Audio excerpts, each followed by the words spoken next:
ഇറാന് നേർക്ക് വീണ്ടും ഇസ്രായേൽ വ്യോമാക്രമണം. തലസ്ഥാനമായ ടെഹ്റാനിൽ സ്ഫോടന ശബ്ദം കേട്ടതായാണ് പുറത്തുവരുന്ന റിപ്പോർട്ടുകൾ. ഇസ്രായേൽ ആക്രമണത്തിന് തിരിച്ചടി നൽകിയതിന് പിന്നാലെയാണ് ഇറാനിൽ വീണ്ടും ആക്രമണം ഉണ്ടായിരിക്കുന്നത്.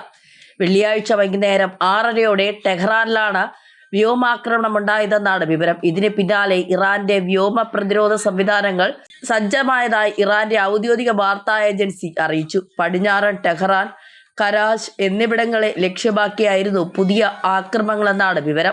അതിനിടെ യമനിൽ നിന്ന് ഇസ്രായേലിലേക്ക് റോക്കറ്റ് ആക്രമണമുണ്ടായി.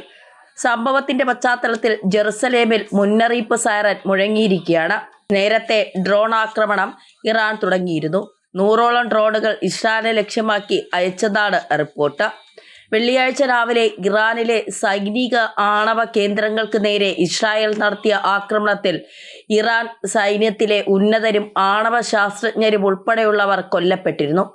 ആക്രമണം നടന്നതിന് പിന്നാലെ രാജ്യത്തെ ഇന്റർനെറ്റ് സേവനങ്ങൾക്ക് ഇറാൻ താൽക്കാലിക നിയന്ത്രണങ്ങൾ ഏർപ്പെടുത്തിയിരുന്നു. ഇന്ന് ഇസ്രായേൽ നടത്തിയ ആക്രമണത്തിൽ ചുരുങ്ങിയത് 78 പേർക്കെങ്കിലും ജീവൻ നഷ്ടപ്പെട്ടിട്ടുണ്ടാകാമെന്ന് റിപ്പോർട്ട്. ഇറാൻ ഔദ്യോഗിക വാർത്താ ഏജൻസിയെ ഉദ്ധരിച്ച ദേശീയ മാധ്യമങ്ങളാണ് ഇക്കാര്യം റിപ്പോർട്ട് ചെയ്തത്. 329 പേർക്ക് പരിക്കേറ്റിട്ടുണ്ട്. വെള്ളിയാഴ്ച രാവിലെയാണ് ഇറാൻ തലസ്ഥാനമായ ടെഹ്റാനിലെ സുപ്രധാന കേന്ദ്രങ്ങളെ ലക്ഷ്യമാക്കി ഇസ്രായേൽ വ്യോമാക്രമണം നടത്തിയത്. ഇസ്രായേലിന്റെ ആക്രമണത്തോടുള്ള പ്രതികരണം കഠിനവും നിർണായകവുമായിരിക്കുമെന്ന് ഇറാൻ പ്രതികരിച്ചു. അതേസമയം ഇറാനെതിരായ ഇസ്രായേൽ ആക്രമണത്തിനെതിരെ രൂക്ഷ വിമർശനവുമായി തുർക്കി രംഗത്തെത്തി. ഇസ്രായേൽ മേഖലയെ ആകെ ദുരന്തത്തിലേക്ക് വലിച്ചിടും എന്നാണ് തുർക്കി പ്രസിഡന്റ് തയ്യിപ് എർദോഗൻ വിമർശിച്ചത്. നെതന്യാഹുവിനെ തടയണമെന്നും തുർക്കി പറയുന്നു. ഇസ്രായേൽ ഇറാൻ യുദ്ധ സാഹചര്യത്തിലേക്ക് കാര്യങ്ങൾ നീങ്ങവേ തുർക്കിയുടെ ശക്തമായ പ്രതികരണം ഇറാനുള്ള പിന്തുണയായാണ് വിലയിരുത്തപ്പെടുന്നത്. ഇറാനെതിരെ ഇസ്രായേൽ ശക്തമായ ആക്രമണം പുലർച്ചെയാണ് നടത്തിയത്. ഇറാൻ വിപ്ലവ സേനയുടെ തലവനടക്കം ഉന്നത ഉദ്യോഗസ്ഥരെ വ്യോമാക്രമണത്തിൽ ഇസ്രായേൽ കൊലപ്പെടുത്തി. ഇറാൻ ഇസ്രായേലിന്റെ നിലനിൽപ്പിന് ഭീഷണിയായതിനാലാണ് ആക്രമണമെന്ന് ഇസ്രായേൽ പ്രധാനമന്ത്രി ബെഞ്ചമിൻ നെതന്യാഹു പറഞ്ഞു. അമേരിക്കയുടെ പിന്തുണയോടെയാണ് ആക്രമണമെന്നും കനത്ത തിരിച്ചടി നൽകുമെന്നും ഇറാൻ ഭീഷണി മുഴക്കിയിരുന്നു. തിരിച്ചടി ഉണ്ടായേക്കുമെന്ന സൂചനയിൽ ഇസ്രായേലി നഗരങ്ങളിൽ കനത്ത ജാഗ്രത പ്രഖ്യാപിച്ചിരിക്കുകയാണ്. സാഹചര്യം രൂക്ഷമായി തുടരുന്നതിനിടെ ഇന്ത്യക്കാർക്ക് എംബസി ജാഗ്രതാ നിർദ്ദേശം നൽകിയിട്ടുണ്ട്. എല്ലാ യാത്രകളും ഒഴിവാക്കണമെന്നും സുരക്ഷാ പ്രോട്ടോക്കോളുകൾ പാലിക്കണമെന്നും ഇന്ത്യൻ എംബസി വെള്ളിയാഴ്ച പുറത്തിറക്കിയ അറിയിപ്പിൽ വിശദീകരിക്കുന്നു. ടെഹ്റാനിലെ ഇന്ത്യൻ എംബസി സോഷ്യൽ മീഡിയയിലൂടെ ഇന്ത്യൻ പൗരന്മാർക്കുള്ള മുന്നറിയിപ്പുകൾ പുറത്തു വന്നിട്ടുണ്ട്. രാജ്യത്തെ ഇപ്പോഴത്തെ സാഹചര്യങ്ങളിൽ ഇറാനിലെ ഇന്ത്യൻ പൗരന്മാരും ഇന്ത്യൻ വംശജരും ജാഗ്രത പാലിക്കണമെന്നാണ് പ്രധാന നിർദ്ദേശം. എംബസിയുടെ സോഷ്യൽ മീഡിയ അക്കൗണ്ടുകൾ പിന്തുടരുകയും പ്രാദേശിക അധികൃതർ നൽകുന്ന സുരക്ഷാ പ്രോട്ടോക്കോളുകൾ പാലിക്കണമെന്നും എംബസി അറിയിപ്പ് നൽകി.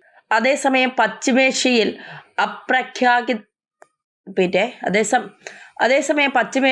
അപ്രഖ്യാപിത യുദ്ധമാണ്. ഇസ്രായേൽ വീണ്ടും വ്യോമാക്രമണം നടത്തുന്നതിന് പിന്നാലെ ശക്തമായി തിരിച്ചടിക്കുകയാണ് ഇറാൻ.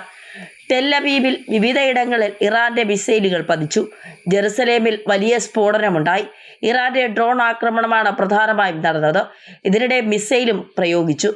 ഇസ്രായേലും ആക്രമണം തുടരുകയാണ്. ഇറാൻ ആക്രമണം പ്രതീക്ഷിച്ചിരുന്ന ഇസ്രായേൽ ജനങ്ങളോട് സുരക്ഷിത കേന്ദ്രത്തിലേക്ക് മാറാൻ ആവശ്യപ്പെട്ടിരുന്നു.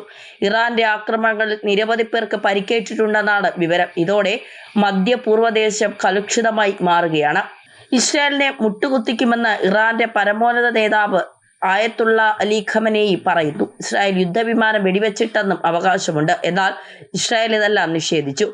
ഇസ്രായേൽ തലസ്ഥാനത്തേക്ക് മിസൈൽ മഴ അയക്കുകയായിരുന്നു ഇറാൻ. മഹാഭൂരിപക്ഷവും അയൺ ഡോം തകർത്തെങ്കിലും ടെൽ-അവീവിൽ വരെ ചിലത് നിലംപതിച്ചുവെന്നാണ് റിപ്പോർട്ട്. ഇതിൽ നിരവധി ഇസ്രായേലികൾക്ക് പരിക്ക് പറ്റി. ഇതിന് പിന്നാലെ നോക്കിയിരിക്കാതെ നിമിഷ നേരം കൊണ്ട് ഇസ്രായേലിന്റെ തിരിച്ചടിയുമുണ്ടായി. അത് അതിഭീകരമായിരുന്നു. അമേരിക്കയുമായുള്ള ചർച്ചകൾ അവസാനിപ്പിച്ച് യുദ്ധം പ്രഖ്യാപിച്ച് ഇറാനും മുന്നോട്ട് പോകുന്നുവെന്നാണ് പ്രതികരണം വ്യക്തമാക്കുന്നത്. ഇതോടെ ലോകം യുദ്ധമുന്നിലേക്ക് പോകുമെന്നാണ് വിലയിരുത്തൽ. അമേരിക്കയും കഴിഞ്ഞ ദിവസം ഇസ്രായേലിനെ പിന്തുണ അറിയിച്ചിരുന്നു. ഇറാൻ യുറേനിയം സമ്പുഷ്ടീകരണം അവസാനിപ്പിക്കണമെന്നാണ് അമേരിക്കയുടെ ആവശ്യം. ഇതിന് ഇറാൻ തയ്യാറല്ല. ആണവ കരാറിൽ ഇറാൻ ഉടൻ ഒപ്പിടാനും സാധ്യതയില്ല. അതുകൊണ്ട് തന്നെ അതിശക്തമായ യുദ്ധം നടക്കും. ഇറാൻ എല്ലാ പരിധിയും വിട്ടെന്നാണ് ഇസ്രായേൽ പറയുന്നത്. ടെഹ്റാൻ വിമാനത്താവളം ആക്രമിച്ചെന്നും സൂചനയുണ്ട്. അറബ് രാഷ്ട്ര തലവന്മാരുമായി അമേരിക്കൻ പ്രസിഡന്റ് ഫോണിൽ സംസാരിച്ചു. ഇസ്രായേലിൽ കനത്ത ആക്രമണം ഇറാൻ നടത്തിയെന്നാണ് സൂചന. ജെറുസലേമിലെ ജനവാസ കേന്ദ്രങ്ങളിലായിരുന്നു ആക്രമണം. നിരവധി പേർ മരിച്ചു എന്നുള്ള വിവരങ്ങളാണ് പുറത്തുവരുന്നത്. എന്നാൽ ഒരാൾ പോലും മരിച്ചില്ല എന്ന് ഇസ്രായേൽ പറയുന്നു. ജനവാസ കേന്ദ്രങ്ങൾ ലക്ഷ്യമിടുന്നതിനെ ചോദ്യം ചെയ്യുകയും ചെയ്യുന്നു. വെള്ളിയാഴ്ച രാവിലെ ഇറാനിലെ സൈനിക ആണവ കേന്ദ്രങ്ങൾക്ക് നേരെ ഇസ്രായേൽ നടത്തിയ ആക്രമണത്തിൽ ഇറാൻ സൈന്യത്തിലെ ഉന്നതരും ആണവ ശാസ്ത്രജ്ഞരും ഉൾപ്പെടെയുള്ളവർ കൊല്ലപ്പെട്ടിരുന്നു. ആക്രമണം നടന്നതിന് പിന്നാലെ രാജ്യത്തെ ഇന്റർനെറ്റ് സേവനങ്ങൾക്ക് ഇറാൻ താൽക്കാലിക നിയന്ത്രണങ്ങൾ ഏർപ്പെടുത്തിയിരുന്നു. ഇതിന് പിന്നാലെയാണ് വൈകുന്നേരത്തോടെ ഇസ്രായേൽ വീണ്ടും ആക്രമണം നടത്തിയത്. മധ്യപൂർവ്വദേശത്ത് അശാന്തിയുടെ തീ പടർത്തി ഇറാനിൽ വീണ്ടും ഇസ്രായേലിന്റെ കനത്ത മിസൈൽ ആക്രമണം നടന്നെന്നാണ് വിലയിരുത്തൽ. തെക്കൻ ടെഹ്റാനിലെ ആണവ കേന്ദ്രം ലക്ഷ്യമിട്ടായിരുന്നു ആക്രമണം തുടരുകയാണെന്ന് ഇസ്രായേൽ സൈന്യം വ്യക്തമാക്കി. ഭൂഗർഭ ആണവ സംവിധാനങ്ങൾ സുരക്ഷിതമാണെന്ന് ഇറാൻ പറയുന്നു. ഇറാനും പ്രത്യാക്രമണം നടന്നതായി രാജ്യാന്തര മാധ്യമങ്ങൾ റിപ്പോർട്ട് ചെയ്തു. ഡ്രോൺ ഉപയോഗിച്ച് ടെല്ലവീവിലും ജെറുസലേമിലും ഇറാൻ ആക്രമണം നടത്തി.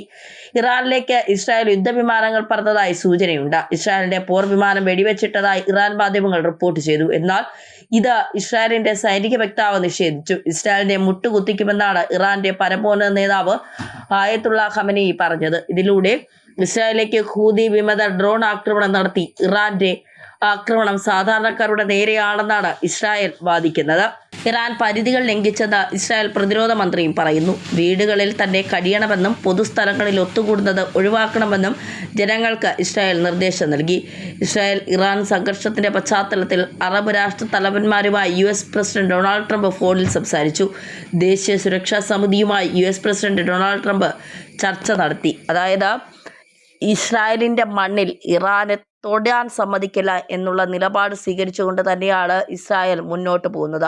നമ്മളെപ്പോഴും പറയുന്നത് പോലെ നിലനിൽപ്പിന് വേണ്ടി പോരാടുന്ന ഒരു രാജ്യമാണ് ഇസ്രായേൽ.